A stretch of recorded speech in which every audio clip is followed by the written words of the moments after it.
Hey guys, welcome back. I know it's been a long time since we've kind of had these face-to-face, heart-to-hearts, but today I wanted to catch you up on everything that's been going on over the past 6 months or so. I don't know how long it's been. Actually, since we've had one of these videos, it's probably been since December of last year, almost a year now, when I talked about my instrument check ride. But today we're talking about something a little different, our commercial check ride, and specifically what I learned from the commercial check ride. The commercial check ride is, in my opinion, different from all other check rides. I think each check ride has its own nuances and its own goals, of course, that you're trying to meet. But there's a lot of kind of this notion out there that the commercial check ride is just a glorified private pilot check ride. And while a lot of the components of it and the skills that you need to demonstrate are similar or even to some extent the same as what you see on the private check ride, I think it would be doing you a disservice to tell you that it's just a glorified private pilot check ride. It is definitely more difficult. The standards are higher, not just from what's in the ACS. Obviously, the standards are a little more stringent on certain maneuvers, but the way that you need to approach it and the way that the examiners are going to be approaching you as a commercial pilot, the expectations are higher. So today I'm not really going to be going through step by step everything that was asked and what he asked me and how I answered and what you're expected to know, because by this point you've taken at least one and for most of you probably two check rides, your private and your instrument, and you probably have a pretty good idea of how the check ride goes and what to expect. And of course, as far as what you're expected to know, everything's laid out right there in the ACS for you. So I'm not going to go through detail by detail, but I'm going to share with you a couple nuances and a couple underlying things that I really took away from the whole experience, not just the check ride itself. So with that, let's get started. So first of all, as a commercial pilot, you are expected to be able to perform and control the aircraft at a commercial pilot level. And what does that mean? Well, to me, that means being able to do it as a professional, being able to understand your aircraft and feel its nuances and know exactly what it's about to do before it does it, and have full control over the aircraft. But beyond that, you're going to need to step up your knowledge of the aircraft and the regulations as well. Of course, we are introducing knowledge as far as it pertains to operating as a commercial pilot, what you can and cannot do, and some of those things are clearly laid out and some of them a little bit more gray. So learning those nuances is going to definitely be an important step in proceeding as a commercial pilot. And then knowing your aircraft a little bit more inside and out. Really knowing the systems, really knowing how everything operates from the engine to the electrical system to the hydraulic system if you have one, and really being able to articulate those concepts. From there, if I was going to sum up the commercial pilot check ride, or what it means to be a commercial pilot in general, if I was going to sum it up in one word, I would probably say management. And management, everything from energy management in the aircraft to time management to just resource management, what you have available to you. So that's really what it's about for me, and that's what I took away from it. I chose to do my check ride in an RV12 IST. It has a 100 horsepower Rotax engine and a full glass cockpit. All the avionics you could ever hope for, PFD, MFD, autopilot, the works. So with that comes a lot of capability, but it also comes a lot of responsibility and knowing how all those systems operate. The RV12 in particular also handles much differently than your standard trainer, or should I say a Cessna 172 or 150. It's much more aerodynamic in the way it's designed, so it gives you great performance. It loves to fly, but at the same time, when it comes to energy management, it can be much more challenging. To that end, I am very glad that I chose to do my check ride in the RV12 as opposed to a Cessna 150 or 172. While every plane has its little quirks and capabilities, and the Cessna does certain things quite well, the RV does certain things quite well, and they both have their drawbacks. One of the things that the RV really posed as a challenge for me was that energy management. Because there's not these huge flaps like you have on a 172 that essentially act as air brakes, things like the power off 180 can be quite a challenge. You have to manage your airspeed. You have to be able to control it all the way through the pattern, down to the ground, and set that plane down exactly where you want it to be. Now, conceptually, that's the same as it would be for any plane. But if you're used to flying a 150 or 172 where you can essentially dump those flaps and dive at the runway, that's not gonna work in the RV. If your airspeed is even 5 knots over what it should be when you come in, you're gonna float 1,000 feet down that runway before you set down. So for me, it really helped me hone those energy management skills. I got my technique down, which I was able then to transfer to most other planes I fly. And I'll share that with you. Basically, the way I kind of approached the power off 180 was I immediately pitch, when we pull the power back, I pitch for 10 knots above best glide. Now, most of you say, well, why would you do that? Well, the best glide is certainly gonna give you just that. It's gonna give you your best glide speed, but if you miscalculate the winds or your distance from the runway and you end up low and short of the runway, you don't really have anything in the bank to work with. So by keeping your airspeed 10 knots above and aiming for the runway that way, if you find yourself low and short, you still have a little bit of energy in the bank that you can pull that nose up just a tad, bring that speed down to best glide, and extend your glide further if need be. This has come in invaluable in practice for me, and it actually came in invaluable for me during the actual check ride. The winds were somewhat squirrely and a little bit stronger than I anticipated. My ground track was a little bit further away from the runway than I had planned, and ultimately I had to go straight to the numbers and barely made it, but I brought it in and set it down right on my spot. If I had only pitched for best glide initially, I might have fell short. The other thing I took away from it is to really push yourself. Push yourself beyond what you think you're capable of. Not past the point of safety, of course, but as an example, on the day of the check ride, of course, you're gonna be nervous. I was nervous, as we all are, on every check ride to some extent. And when it came to the power off 180, knowing that the winds were being squirrely that day, having done already 3 landings up to that point, I was considering discontinuing and not doing it that day and just doing the power off 180 another day.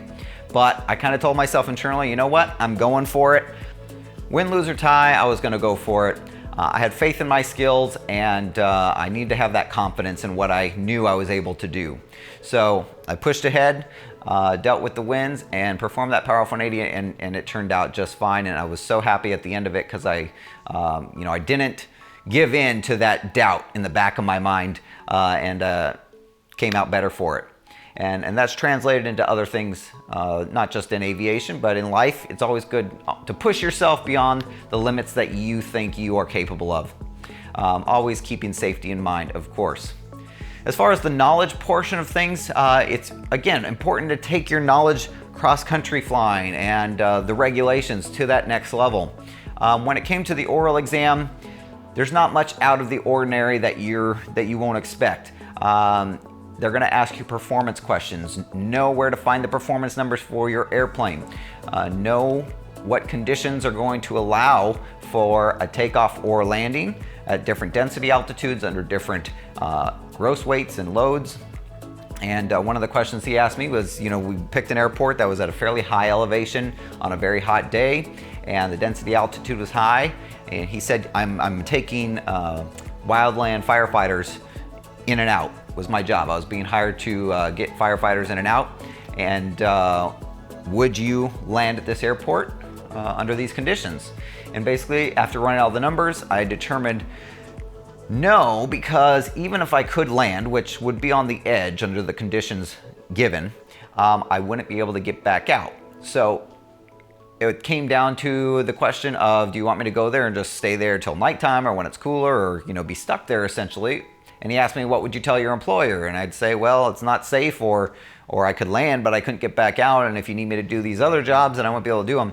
And so he was satisfied with the answer I gave. But one thing he mentioned after the fact was that most people don't consider, in check ride situation anyway, and of course we all have check ride brain on the day of, but most people don't say that they would give an alternate option for an airport that maybe is 10 miles to the south to land there. So keep those things in mind too. Just because your employer needs you to fly into a certain spot doesn't mean you can't offer an alternative that's more safe, has better circumstances, either weather-wise or runway availability.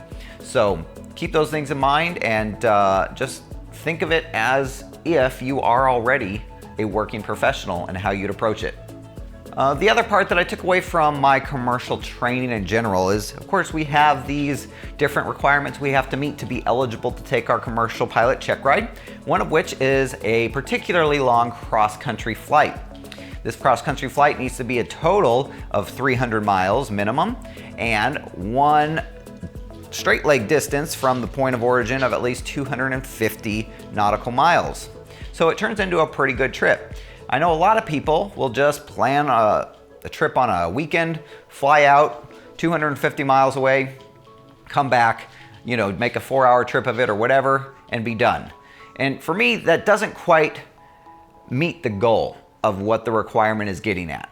For me, the goal is to put you in a real-world situation of making go and no-go decisions, of flight planning appropriately, and making sure that you are fully capable and prepared for that flight. So I wanted to approach it in as much of a real-world situation as possible. I also just didn't want to make it an extended day trip by myself, because that can turn into one expensive trip for no good reason other than to check a box on a piece of paper. So I wanted to go see some family in California. You can see the video of that trip right here.